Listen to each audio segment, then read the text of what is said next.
Good morning.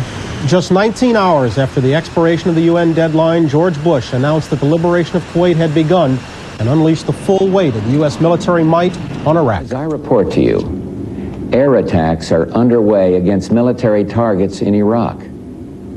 We are determined to knock out Saddam Hussein's nuclear bomb potential. We will also destroy his chemical weapons facilities. Much of Saddam's artillery and tanks will be destroyed. Our operations are designed to best protect the lives of all the coalition forces by targeting Saddam's vast military arsenal. Initial reports from General Schwarzkopf are that our operations are proceeding according to plan. Though there's been no official declaration, this country's at war with Iraq. And Operation Desert Storm is in progress today, Thursday, January the 17th, 1991.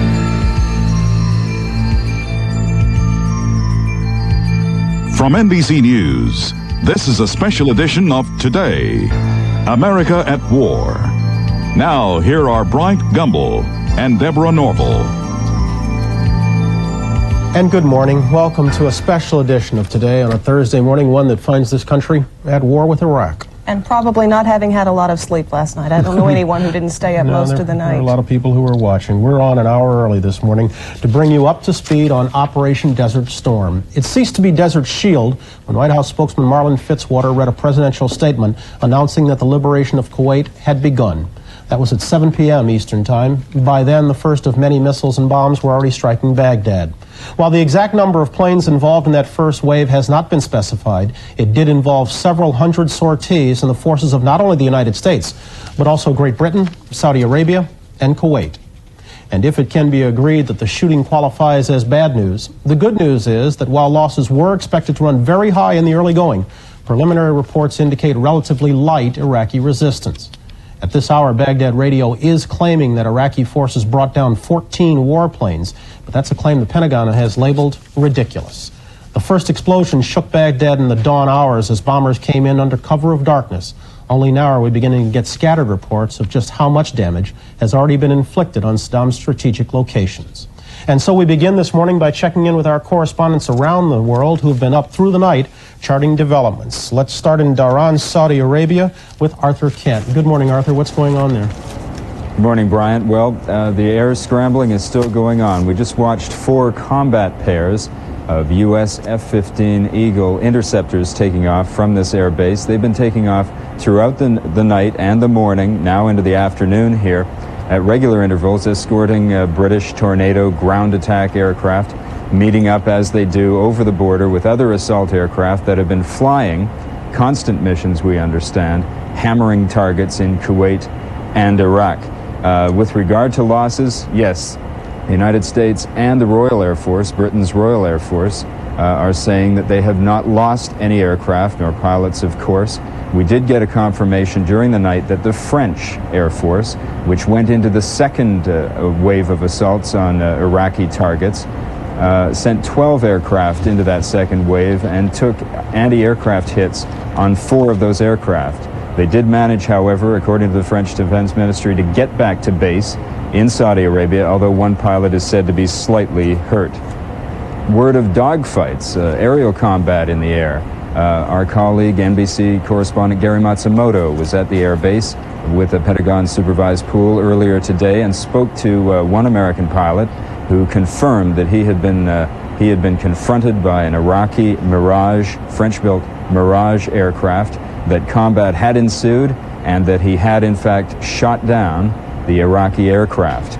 So the word of anti-aircraft fire and aircraft being active contradicts to some extent Defense Secretary Cheney's comments early on in this engagement that there was no resistance being encountered. Arthur, we're aware that we have reports that 4 Iraqi missiles made it to Saudi Arabia. I understand none of them hit at Dhahran, but did hit a little farther east. How much damage was done? We're told apparently a French Foreign Legion unit was closest to the area of damage, although one was said to come near the outskirts of Riyadh. We have not been able to confirm that. All of these missiles are said to have landed harmlessly in the desert. However, there were a few anxious moments while air raid sirens sounded in this city and I suspect in the capital as well. All right, Arthur Kent in Dhahran, Saudi Arabia. We'll be checking back throughout the morning. Let's go now to Washington and White House correspondent Jim Miklaszewski. Good morning, Mick. What's up? Well, Bryant, President Bush made an unexpected surprise visit to the briefing room very briefly, just stuck his head in the door a short while ago. When asked how things were going, he said, well, apparently they're going pretty well. He said about as well as expected. He seemed pretty upbeat, according to the descriptions. He was dressed very casually, explained to those people who were in the briefing room at the time that he's usually up at about 5 o'clock. This time he decided to wander over to the West Wing. Now, we can only suspect that he was getting the latest update on developments in the Gulf. He has, of course, the most up-to-date communications equipment there in the Situation Room in the West Wing, so he could get a quick read on what is happening. Jim, what's his schedule today? Is he just going to be in the Situation Room concerning himself with the war today, or does he have a regular schedule? Is he going to try to keep it business as usual? Well, as a matter of fact, he was asked about that and then indicated only that he was going to meet with Cheney sometime later today. He's got nothing on his public schedule. So I suspect that much of what we see today of the president will involve this situation. All right, Jim Miklaszewski at the White House. Be talking to you later. Let's go across town to the Pentagon. Our national correspondent, Katie Couric. Good morning, Katie. Good morning, Bryant. Katie, what is the Pentagon telling you about losses, about casualties, about planes that are downed? Unfortunately, Bryant, they're not telling us a whole lot right now. Lights are on all over the building. You can rest assured that the top officials are here monitoring the situation. But most of our sources here have gone home for a couple of hours. They're coming back right now. They're going through intelligence. So as far as the Baghdad radio report that says that 14 U.S. planes were shot down, they do say, as you mentioned earlier, that that's a ridiculous report. They don't put much credence in that. But we're really not getting a good idea of any Allied planes being lost from this vantage point. Again, that war is being waged primarily in Saudi Arabia from General Schwarzkopf's headquarters in Riyadh. So we should be getting more information later on this morning about what's happening. As you mentioned, you know, this assault began at just before 1 o'clock rather in Saudi Arabia with Tomahawk cruise missiles from Navy destroyers, battleships, and cruisers in the region. Also F-111s participated, F-117 stealth fighters, as well as those F-15 Eagles that Arthur Kent mentioned. They have both air-to-air and air-to-ground capabilities. So it was quite a massive air operation with planes from the United States, from Great Britain, from Saudi Arabia, even from Kuwait, and later, as Arthur mentioned, from France as well. Again, although Secretary Cheney said last night there had been very limited response from the Iraqis, and that they weren't aware of any air response from Iraqi's 600-plane Air Force. Some of the pilots, as Arthur mentioned, have been coming back with stories of dogfights, not only with French Mirages, but also with some MiG fighters as well. So there seems to have been some response from the Iraqi Air Force, if a limited one. But they have to be delighted that it was a relatively light response. Are they also surprised that it was so light? I think people are a little bit surprised, but after all, this has never been the Iraqi Army's big strength, Brian. As I mentioned, they have a very meager Air Force compared to the 2,200 U.S. warplanes in the region, not to mention the Allied warplanes, 1,800 U.S. planes on the ground, 500 on carriers in the region, and they've never really had to come against this kind of air enemy. So I don't think people ever expected a real serious response from the Iraqi Air Force. I think possibly they are surprised more that the air defense systems seemed to go down as quickly as they did. As you know, the Air Force sent some Wild Weasels, which is an old plane that can basically has infrared seekers, which can not only find radar, but then goes out and destroys it. So I think that they might have been surprised more that the air defense systems were so weak in responding to our and Allied aircraft. All right. Katie Couric, thanks very much. We'll be checking back with you, of course, in the hours ahead, and we've got a lot of hours ahead, too. And we have a lot of hours ahead. We're going to be staying on the air until noon here in the East, and there is so much to report this morning, you almost don't know where to begin. The reaction, interestingly enough, who was it, Benjamin Franklin, who said there is no such thing as a good war or a bad peace. The financial markets are reacting positively to the news of the American attack and the limited Iraqi response, which I think we can probably safely say. Tokyo had one of its 10 best days. The Tokyo stock market closed up today. Singapore, Sydney, London opened up, and the price of gold, which is usually an indicator if it goes up, people are concerned about the future. Price of gold dropped at the open in London by $19 an ounce. My goodness. I would hope that the news continues to be as good on all fronts. Indeed. Unfortunately, we are still very much in the early stages, and as it continues to unfold, let's go on down to Washington for some military analysis from Colonel Harry Summers, professor at the Army War College, who's been providing us with his insight throughout this crisis. Colonel, good morning. Good morning. You at all surprised at the overwhelming level of early success that seems to have been achieved by the Allied forces? Yeah, I agree with Kathy Korek. Especially the failure of the Iraqi air defenses. I can only surmise that they caught them by strategic surprise. That is, to the very last and past the last, Saddam Hussein just didn't believe that George Bush would do it. He underestimated his will and got caught with his planes on the ground and his air defense is not up. Is that really possible, Colonel? I mean, how does a man get surprised by almost 500,000 men and 2,000 planes when you tell him you're going to attack for 5 months? Well, he just didn't believe it. I mean, contrast that with the Israelis. When the Iraqis threatened them, they had pilots on strip alert, sitting in their cockpits, ready to go when the first sign of war. Obviously, from what we've heard at least, that wasn't so with the Iraqis. And as I say, they just didn't believe we were going to do it until it was done. Is it possible, Colonel, is it possible that he's holding some back, not willing to divulge his positions, hoping that they will still be in hiding, so to speak, by the time the U.S. moves to phase 2 and he'll be able to inflict some punishment? It is possible, but if he does it, I think he's pipe dreaming, because the kind of air control that we're going to exercise now and the kind of surveillance, radar surveillance, electronic surveillance that we have over the battlefield, he'll never get them off the ground. Or if he does get them off the ground, it'll only be momentarily. We've talked over and over about what you saw as the need to go to phase 2, a ground operation. If this kind of saturation bombing continues at the level that we've seen in these early stages for the next 10 days, 2 weeks, is it possible that a ground assault won't be necessary? It really, again, the early indications are so favorable that I think that kind of a situation could be entertained. I certainly hope it's true. I certainly hope that they're able to break the back of the morale of the Iraqi army. If we start seeing mass surrenders and mass defections, that may well be within the realm of possibility. I understand you have a map there next to you. What can you tell us about some of the strategic locations that were hit very successfully?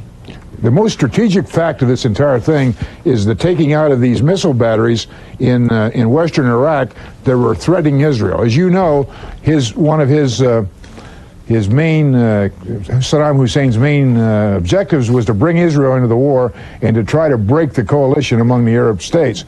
And by striking those missile sites in western Iraq, we evidently have preempted that. I was listening this morning to the Israeli deputy foreign minister saying that Israel is not taking part in this campaign. They feel that the threat to their existence has been seriously diminished. So from a political and strategic point of view, that's probably one of the most important parts of the strike that was made. Is it premature to say Israel's definitely out of the war? Well, he was asked that very question. He said he can't say what the future holds, but as it stands right now, they see no reason for Israel to enter the war. I understand we also successfully hit their communication links. If those are destroyed, what's the net effect on Iraq's ability to defend itself? Much more so than it would be for American forces. One of the things that we train our forces in is independent action. That is, if communications are cut, you take the best action you see at the time, operate independently. From what we've heard, at least, of the Iraqi military, if you even dream of taking independent action, it's off with your head. But a loss of communications has terrible effect because people are literally paralyzed and afraid to move. We heard Colin Powell a little bit earlier say it will continue, meaning round the clock and unending. Why continue in the day when we have such decided advantages at night? Well, war, as we've talked about before, war has its own momentum, and you've got to keep the momentum going. That's why the early suggestions that we ought to call a bombing halt and see what Iraq's going to do were so terribly wrong-headed. That is, we're going to repeat the same mistakes we made in Vietnam and give him time to recover and to recoup. I think we've got him on the ropes now. We've got to keep him on the ropes and not let up until this thing comes to an end. Where do we still have a problem? Where are we still vulnerable? Where is it still dangerous? Well, again, prisoner of your experience as an infantryman, I'm concerned at the massive amounts of artillery that he has, especially since some of his artillery outranges everything we have. So I'd be pleased to see that that artillery was taken out by air if we can do that, because that threat still exists against the forces on the ground. Okay, Colonel Harry Summers, thanks very much. We'll be talking with you throughout the morning, too. Thank you. It's 1/4 the hour. We'll be back in just a moment, right after this.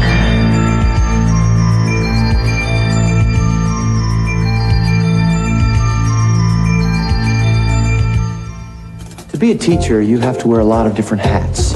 You're an educator first, but also a disciplinarian and a humanitarian. You need the energy of youth and the wisdom of age. You have to be a mediator, and above all, a friend. The more you think about the roles our teachers must play, the more you know they deserve our applause.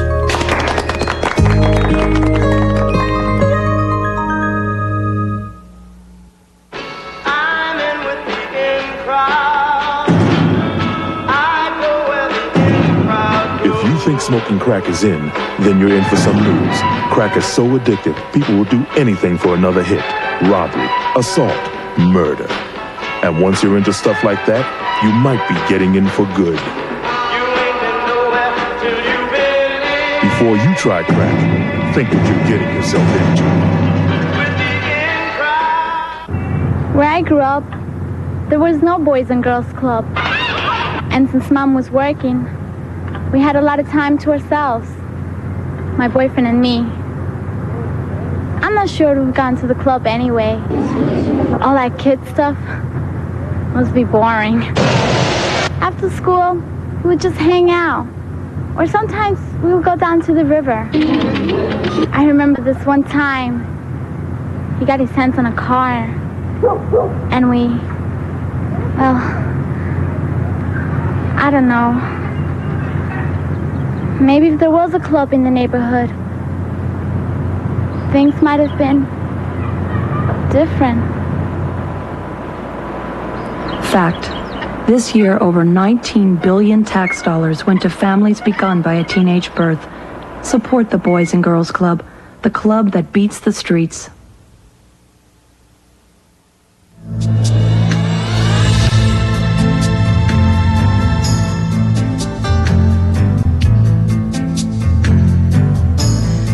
Despite reports of defeat in the first round of this Gulf War, Saddam Hussein has vowed that he will fight to the finish. His unwillingness to yield has frustrated world leaders, but that stubbornness comes as no surprise to Edward Peck. He is the former chief of the mission to Iraq, and Dr. Gerald Post, who is also in Washington. This comes as no surprise to him either. He is an intelligence expert, a man who has spent a great number of hours studying Saddam Hussein and his actions. Gentlemen, thanks for being with us this morning. We appreciate it.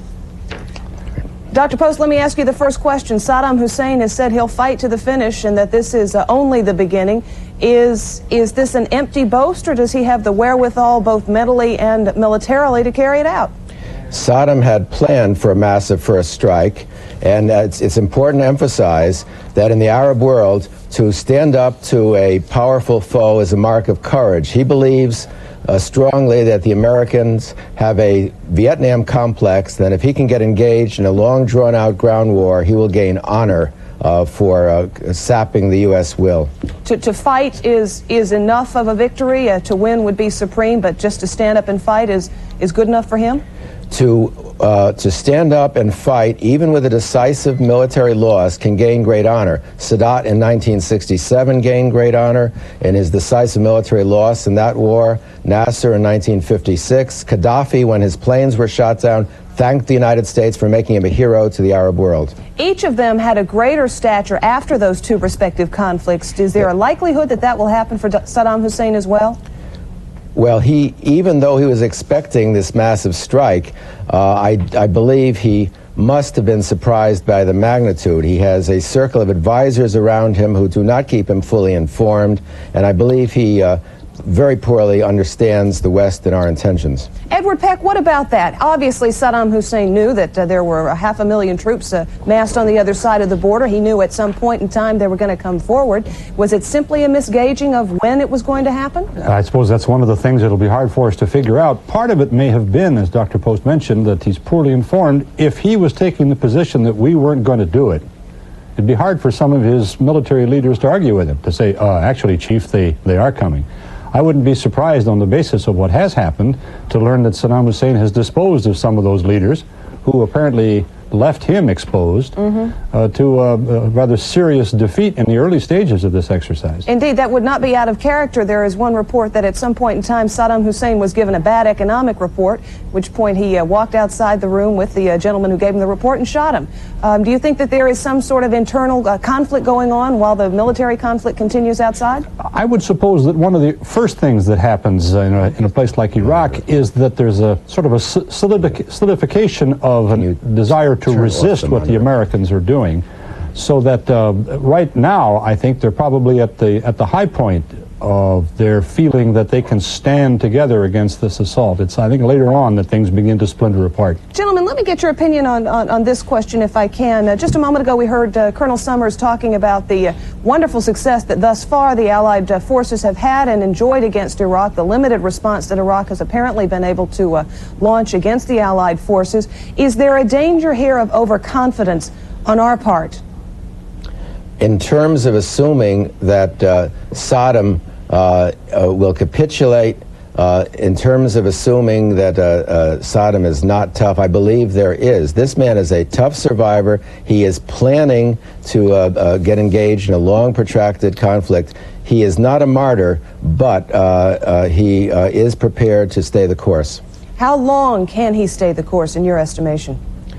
Well, that's really more a military than a political or psychological judgment. But if you look at 8 years of the Iran-Iraq war, as 500,000 of his people were killed, he can hang out for a long time. Well, that's exactly right, and he's prepared to put his people through a great deal of suffering for the noble cause of the revolution.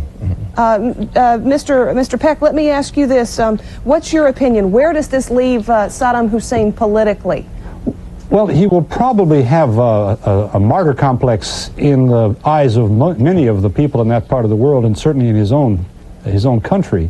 The thing that's of interest, I think, for us to remember is that if there have been, as there already have been, demonstrations in the cities of Europe and the United States in opposition to the fact that we're fighting a war, you have to be concerned about what's going to happen in the Arab world.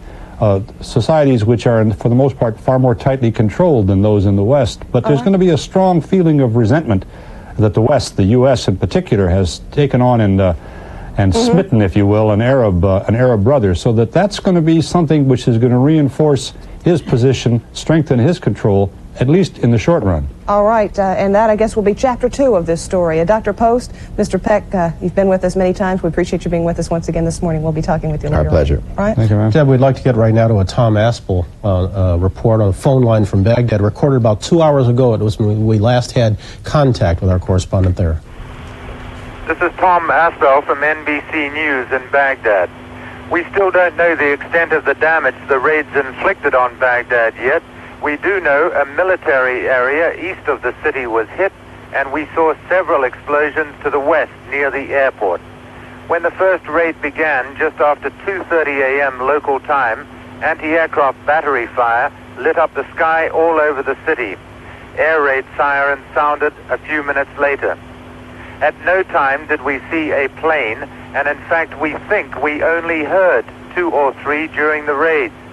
There were large explosions near the presidential palace, but it wasn't possible to see if it had taken a direct hit or not. The telephone communications from here to the outside world went down almost immediately. It's taken us this long to rig up a portable satellite telephone. About 500 people, staff and guests, were in the Rashid Hotel when the raids first hit Baghdad. Security men herded all of us into massive shelters 3 floors underground. The hotel was undamaged, nobody was injured. We haven't heard anything from the Iraqi government at this point. The radio station we did pick up was playing the Iraqi national anthem. There was a short announcement to say that the mother of all battles had begun, attributed to Saddam Hussein. When dawn came, there was thin white smoke, just like a thin fog sweeping across the city. It's only just now clearing. It smells like a burning chemical of some kind. There is no way of verifying the claims that Iraqi missile batteries along the western border have all been destroyed, or that the Iraqi Air Force has been destroyed. But the central area downtown does not appear to have been hit at all. This is Tom Aspel, NBC News, Baghdad. Some local stations breaking away now. Others will be back in just a moment.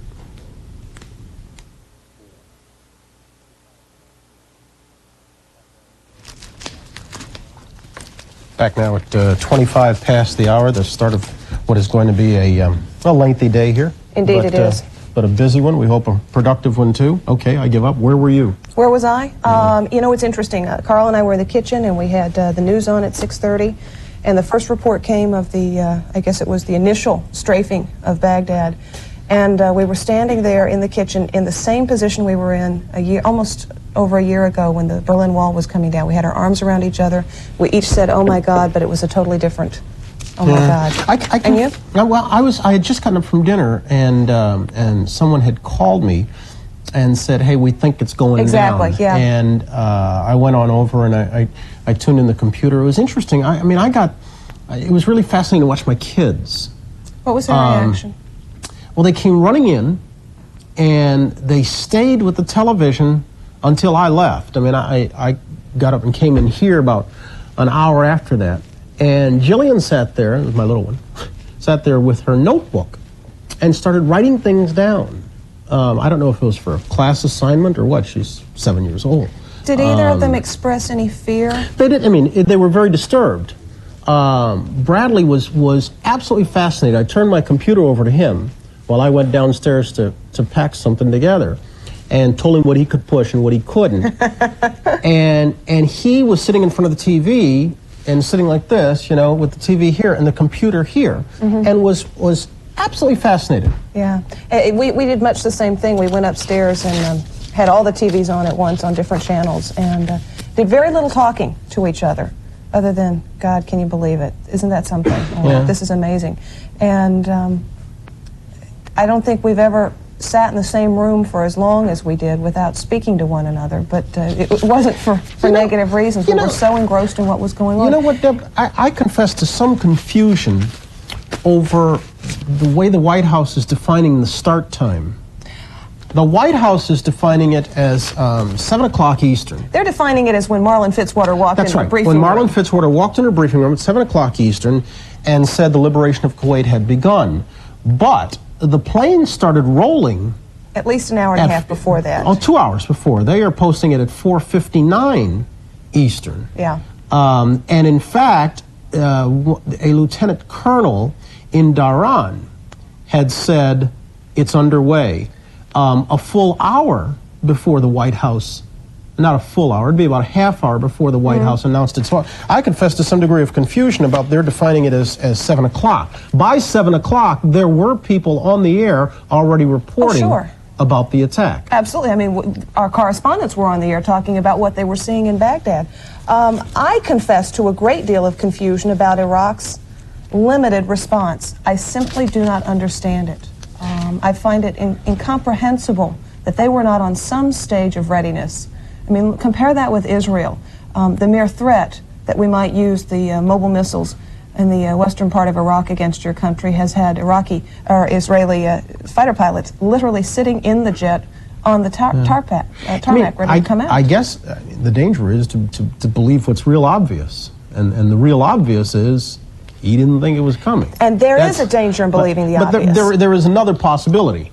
Which X number of military people have been telling us for a long time, which is that the Iraqi military is overestimated, that they are poorly trained, and in terms of modern weapons, are ill-equipped. Well, I would also add the fourth point that Dr. Post made just a minute ago, that Saddam Hussein don't like to get bad news. Yeah, and that maybe they were ill-equipped to get that done. Let's go ahead and give some phone numbers. You might want to take these down. These are numbers you can call. These are for families of servicemen and women participating in Operation Desert Storm. They can call to find out about their family members. Starting with the Navy, it's 1-800-255-3808, and then the general information number you can see, 732-1206. Let's change it. There's the Air Force number, 1-800-253-9276. The Army, 703-614-0739. And the Marines, 523-2694. We're going to come back in just a moment, right after this. WSMV, Nashville. From Channel 4 News, this is The Scene at 5:30 with Jim Travis. Good morning, I'm Jim Travis. Welcome to our special news broadcast dedicated to the war in the Persian Gulf. Since you went to bed last night, there have been several developments in the Gulf crisis. The airstrikes against Iraqi targets are in their second wave. U.S. pilots are reporting great success with their missions. Saddam Hussein remains defiant even as the bombs were dropping on his country. And Fort Campbell and Tennessee Guard troops are waiting for their orders to engage the Iraqis. For nearly 12 hours now, American air power has been pounding targets in Iraq, and the most recent reports we've received indicate that U.S. pilots have flown more than 400 missions across the Iraqi border. The attack against Iraq is now in its second wave.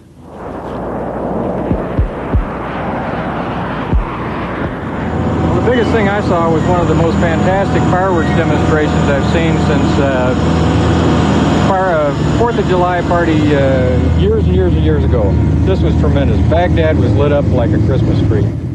This unidentified pilot says he encountered heavy anti-aircraft fire around Baghdad, but it didn't stop the U.S. warplanes from doing their job. President Bush promised last night that America will pull no punches in the fight with Iraq. And with the greatest degree of protection possible for American and Allied servicemen and women. I've told the American people before that this will not be another Vietnam. U.S. and British authorities say all airplanes have returned safely from their missions. But Baghdad radio is reporting that Iraqi anti-aircraft units shot down 14 attacking warplanes during this morning's raids by U.S. forces. There has been a report from the Gulf that an American pilot engaged an Iraqi MiG in a dogfight and shot him down. The air raid sirens went off at the U.S. base in northern Saudi Arabia, raising fears that Iraq may have launched a missile attack, but the alert was canceled. Civil defense authorities told Israeli citizens to have their gas masks ready, but Saddam Hussein's threatened gas attack against Tel Aviv never materialized. British Prime Minister John Major expressed his thoughts on the war at a news conference earlier this morning. We will prosecute this war until it comes to a successful conclusion. There is no doubt at all what the world community wants. It wants Saddam Hussein to leave Kuwait and Kuwait to return to its rightful government. When that matter is concluded, the war will end. But there should be no doubt about our determination to prosecute it to that end. A reporter with the frontline troops in Saudi Arabia says the troops are glad the wait is over. AP correspondent Karen Sloan says many of the ground troops she is with have been in Saudi Arabia for months, and now that fighting has begun, she says the soldiers are pleased. So far, there is no reason to believe Fort Campbell's Screaming Eagles have gone into battle. Defense experts say the air war will continue for some time to come before ground troops go in. Channel 4's Stephen Lynn joins us live from Fort Campbell. It may sound ironic that a group called the 101st Airborne is not involved in the air attack in the Gulf right now, but the 101st is actually a ground unit. They're infantry soldiers who are just transported by air. That is part of the reason why things here are much calmer than you might expect. There have been no apparent added security measures at Fort Campbell.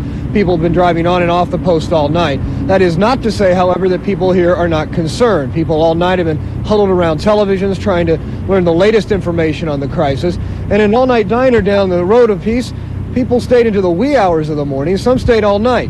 You can probably guess what they were talking about. Defiant to the rest of the world, the liberation of Kuwait has begun, is what President Bush declared as he met with...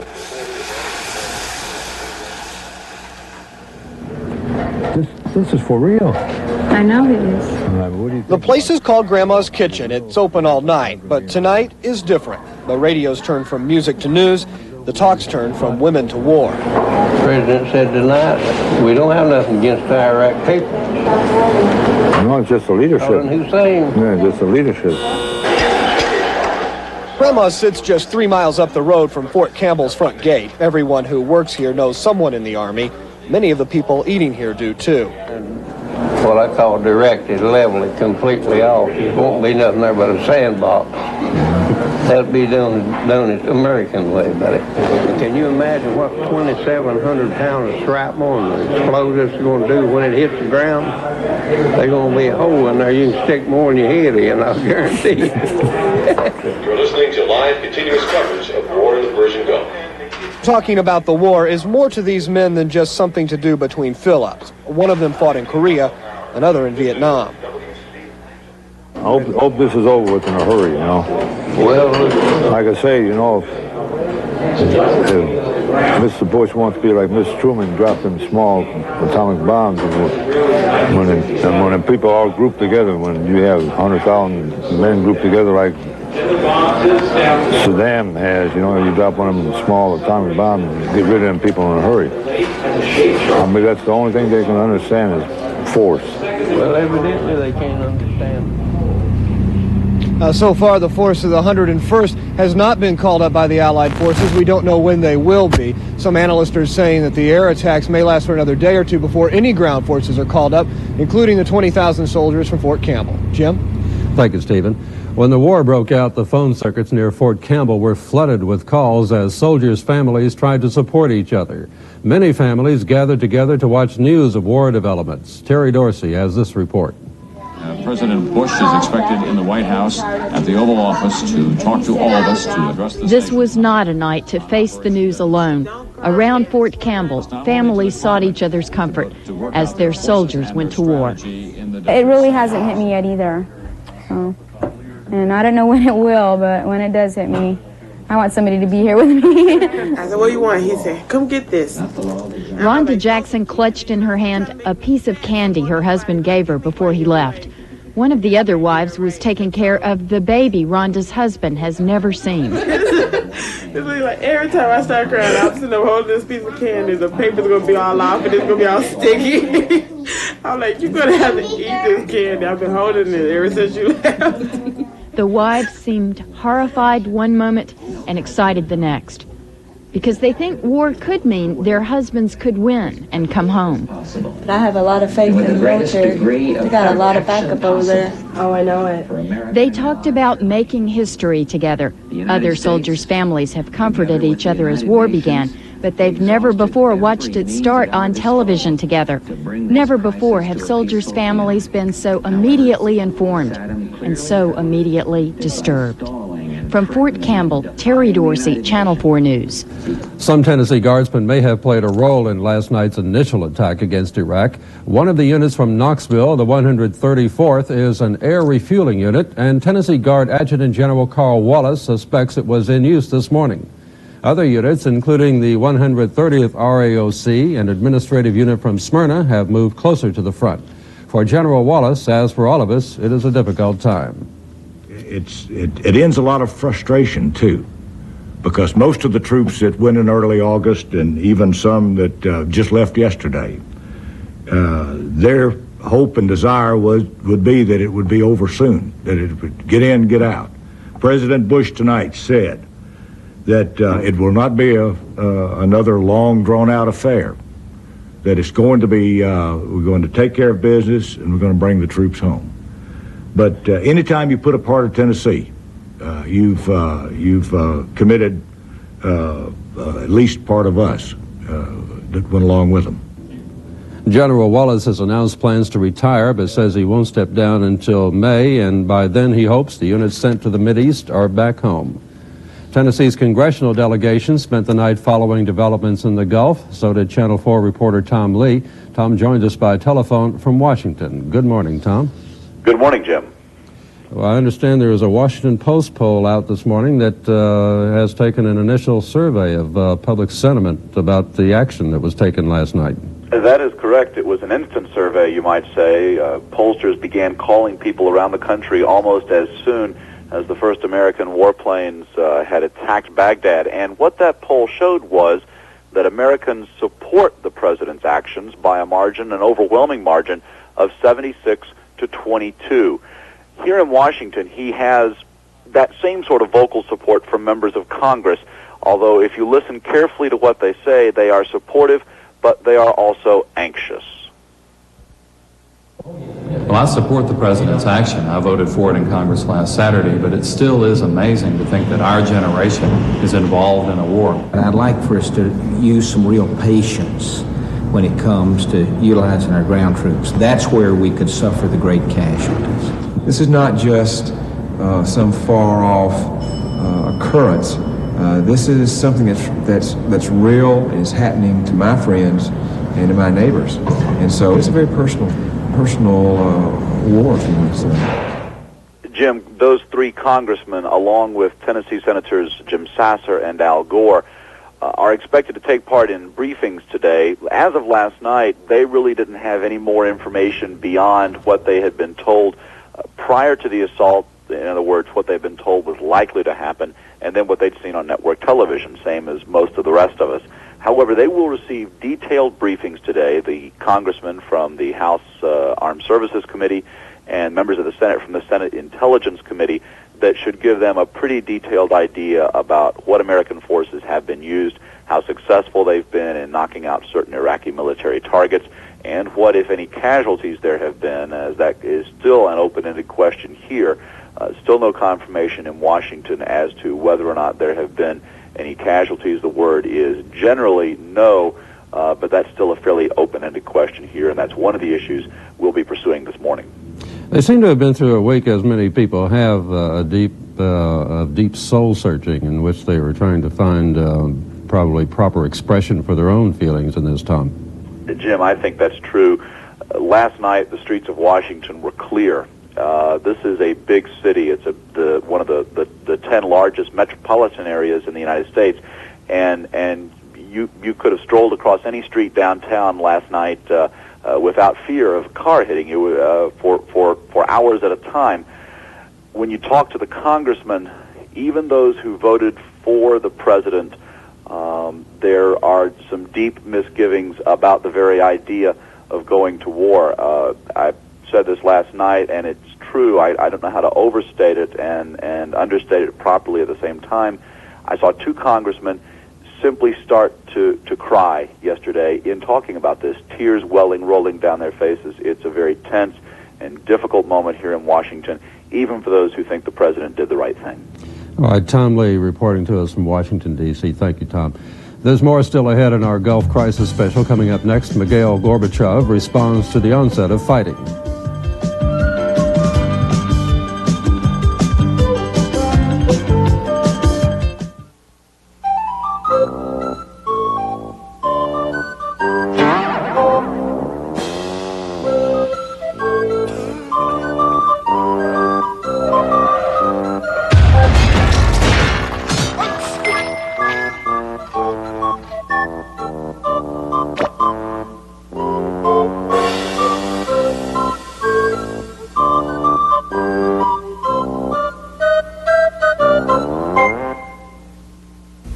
Lately, I've been showing you why Furniture Center believes in Serta bedding and Serta's quality. And right now, you can save over 50% on Serta's comfort during our all sizes, one low price sale.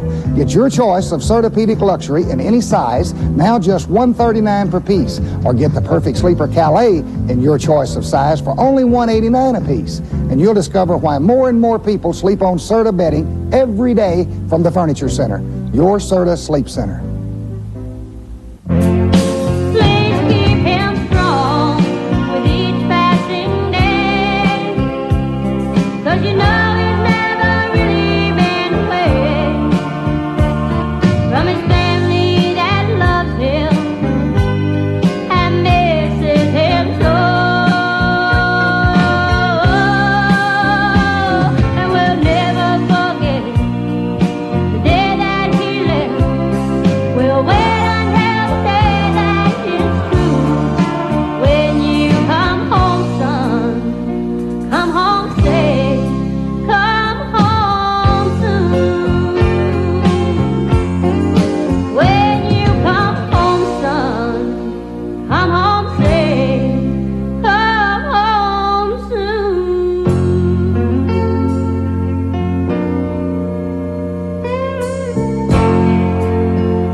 Soviet President Mikhail Gorbachev says he made a last-ditch appeal for peace to President Bush. Speaking on Soviet television, Gorbachev said Secretary of State James Baker phoned him early this morning and told him an attack in the Gulf was imminent.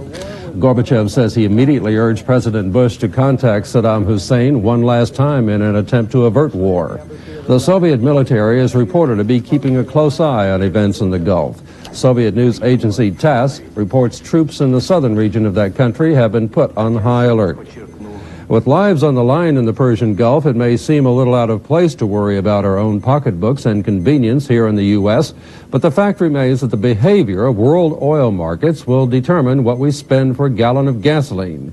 To try to keep things on an even keel, President Bush has ordered oil from the nation's strategic stockpile to be offered for sale in oil markets during the next 30 days. The president has instructed the Energy Department to put more than 1.1 million barrels a day on the market during the sales period. That's about 33 million barrels in private cash. Trading after the announcement of the war against Iraq, crude oil sold for $40 a barrel in the U.S., then settled back to about $35. Typical prices last week for U.S. crude, about $28 a barrel. A few oil companies have reacted to the Gulf War by freezing gas prices. Mobil, Chevron, Atlantic Richfield, and Conoco say they will hold the line on prices for the time being. But while they can stabilize prices at gas stations under their control, the oil companies say there isn't much they can do about independent retailers who set their own prices.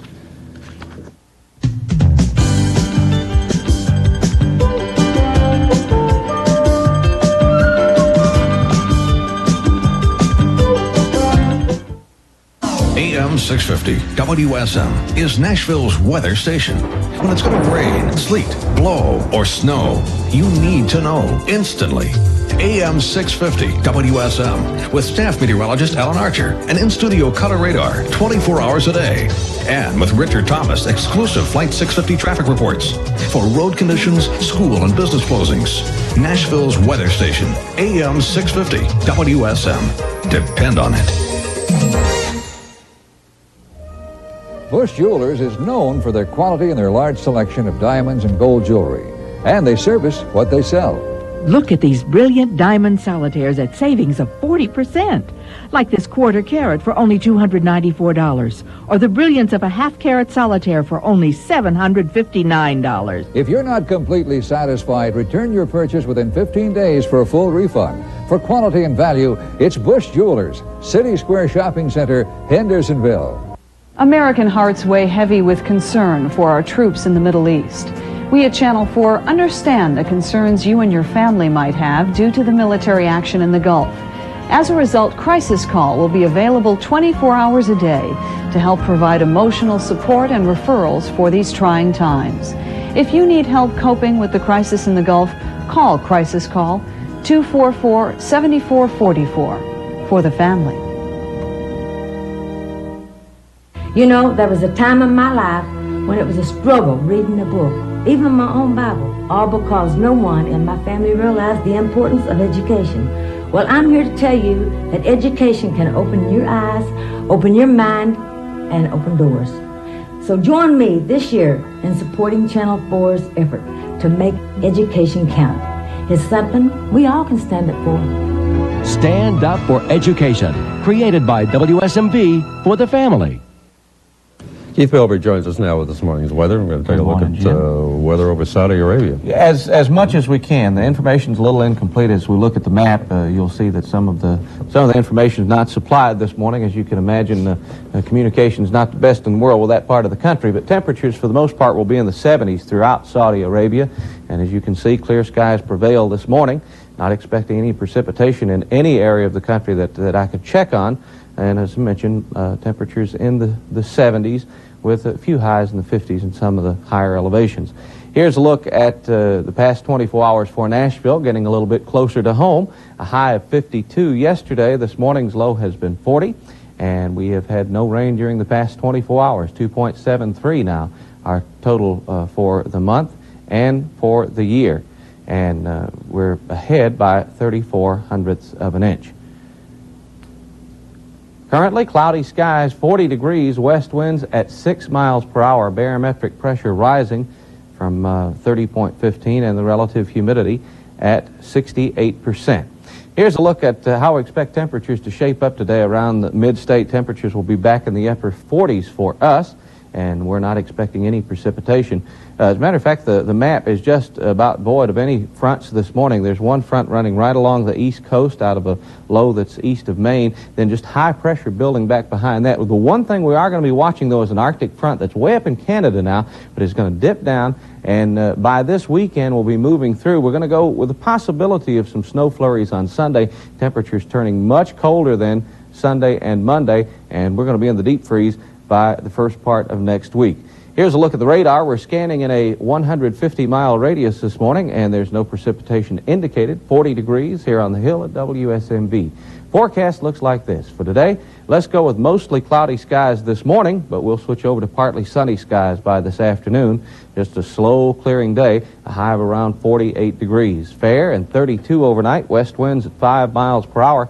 Then for tomorrow, let's go with just sunny skies, a high of 48 once again, west winds 5 to 10, and a low of 36. The extended outlook calls for partly cloudy on Saturday, 48, 38, and then there's where the problem comes on Sunday and Monday. Right now, we're just expecting some light flurries on Sunday, but look at that high temperature, only reaching 39 with a low of 28, and then Monday just not warming up at all. Sunny skies, 28 for a high and 15 for a low. Very likely the high temperature will be in the morning on Sunday. That's right. So we'll keep sliding down from there. We're finally going to get some of the cold weather that we so amply deserve in January. And you do say it's light flurries. Just light flurries. That's right now. It's still a little far out to see exactly what's going to happen. That's the way it's looking. All right, keep Keith Bilbrey in the weather. We'll be back.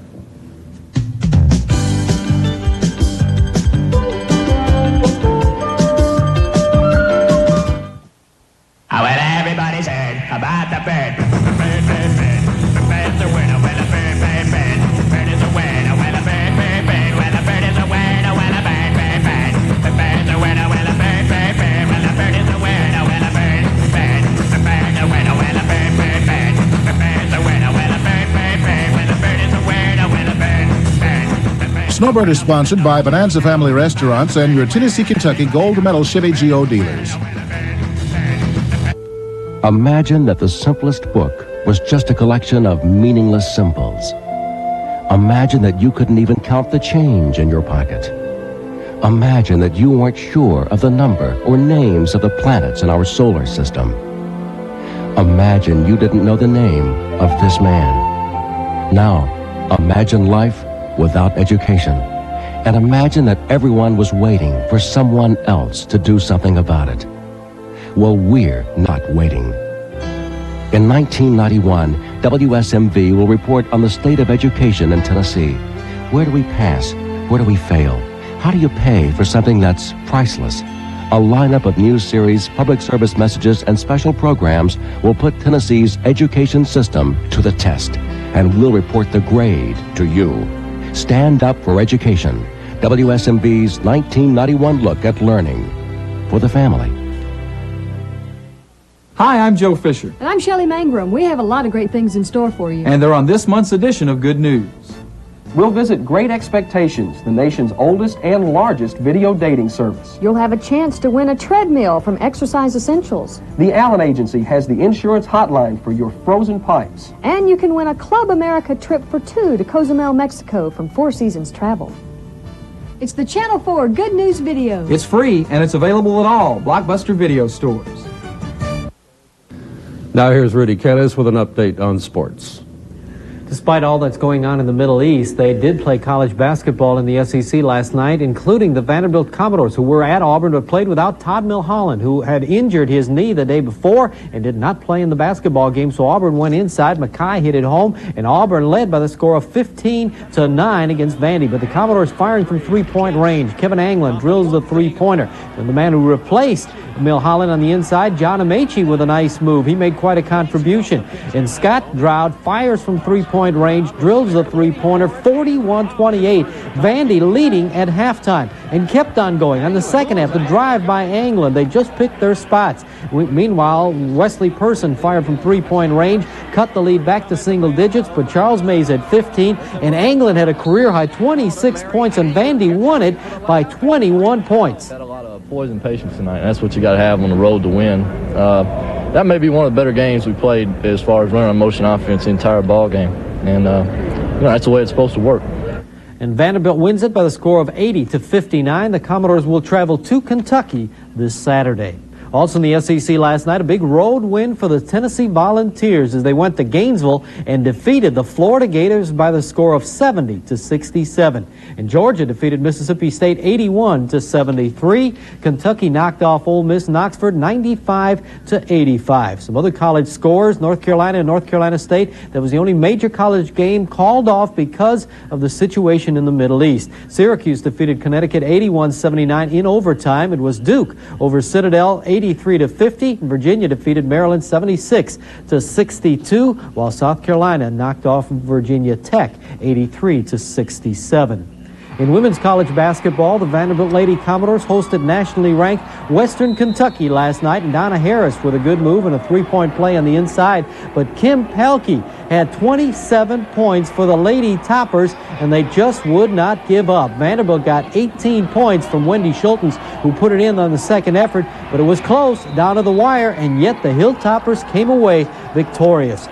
The final score in that game, 80-78, Western Kentucky handing the Lady Commodores their third loss in a row. Tennessee defeated Florida in overtime, 71-70. Deidre Charles, a couple of clinching free throws in the last minute. And this weekend's NFL football games are still on, plus the Super Bowl in Tampa, but they may face a postponement if there is a great fear of terrorist attacks. Now, those games are still on for now, but NASCAR officials admit that they might have to think about running the Daytona 500 next month, perhaps at a different time. NASCAR Vice President Jim Hunter says there are no plans now to postpone the race, but that could change if terrorist activity appears in the states. Hunter adds that he feels every effort should be made to run the race, even in time of war. The race is carried on Armed Forces Radio, and he figures events like that would be a great boost to the morale of the troops. The race is scheduled for February 17th. And the Fords were at practice at Daytona yesterday again. Jeff Bodine, the top speed, 193.334. Davey Allison over 193 as well. Mark Martin just over 192. And Sterling Marlin, 190.034. And Bill Elliott still has not shown up at Daytona. He has some cars there, we understand, and hopefully they expect him to arrive today. The Fords have 2 more days of testing. And that is a look at last night's sports action. Please keep him strong with each passing day, 'cause you know he's never really been away from his family that loves him and misses him so, and we'll never forget the day that he left. We'll wait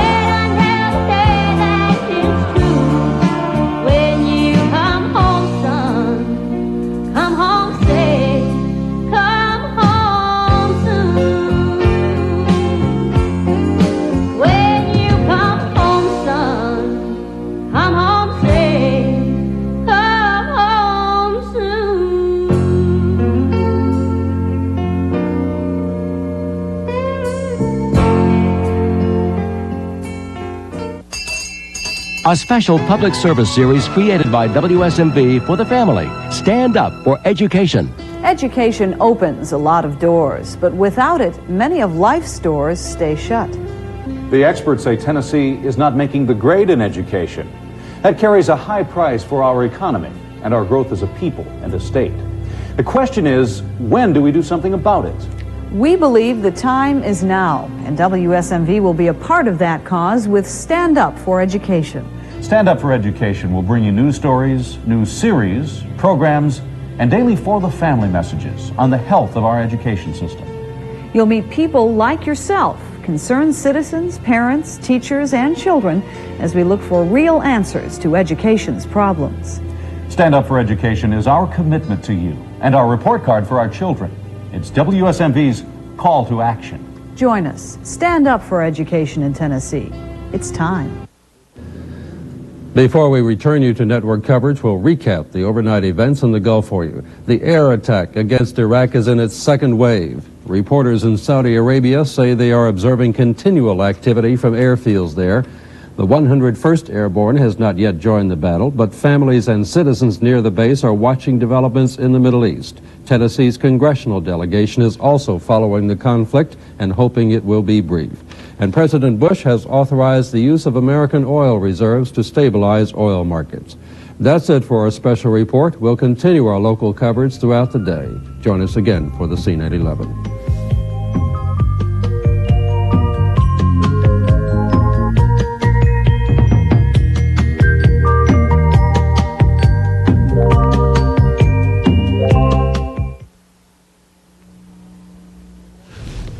Good morning. The waiting is over in the Gulf. The war has begun.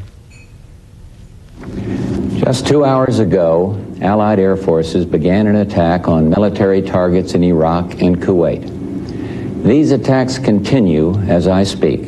Well, the biggest thing I saw was one of the most fantastic fireworks demonstrations I've seen since 4th of July party years and years and years ago. This was tremendous. Baghdad was lit up like a Christmas tree. 5 months ago, Saddam Hussein started this cruel war against Kuwait. Tonight, the battle has been joined. For the last 14 hours, U.S. fighters and bombers have been pounding the strategic facilities in Iraq and Kuwait, the first phase of an air assault that figures to be unrelenting. The campaign will continue until the whole campaign is completed.